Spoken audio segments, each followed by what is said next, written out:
જિંદગીના ઘણા વર્ષો કોઈ જ એક્સાઇટમેન્ટ વગર બસ નોર્મલ કેલેન્ડર યરની જેમ નીકળી જાય છે અને ઘણા વર્ષો તમારી આખી લાઈફ બદલી દેતા હોય છે. 2026માં માં બનવા જઈ રહી દરેક માતાનું પણ 2026 કંઈક અલગ જ રહેશે. ફર્સ્ટ ટાઈમ હોય કે સેકન્ડ ટાઈમ, ઘણા બધા ઉતાર ચઢાવ આવશે અને ઘણું બધું નવું શીખવું પણ પડશે.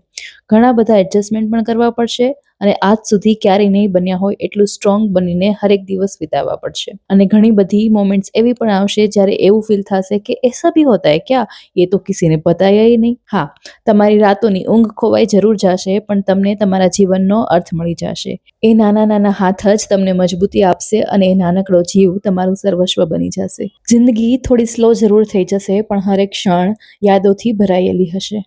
માતૃત્વનું આ નવું સોપાન તમે જો 2026માં શરૂ કરવા જઈ રહ્યા છો, તો 2026 તો તમારા માટે એટલું ખાસ બની જ ગયું છે કે તમને કોઈની પણ શુભેચ્છાઓની જરૂર નથી. છતાંય મારા તરફથી પ્રભુને એક જ પ્રાર્થના કે ભગવાન તમારા બાળકને એકદમ હસતું રમતું સ્વસ્થ અને તંદુરસ્ત તમારા હાથમાં આપે. આવનારી એ સફર આસાન તો નથી, પણ ખૂબ જ સુંદર છે અને તમે આ નવું ચેપ્ટર હિંમત, પ્રેમ અને વિશ્વાસ સાથે ખૂબ જ સારી રીતે જીવો એવી આશા સાથે બધી જ ભાવિ માતાઓને દિલથી હેપી ન્યૂ યર.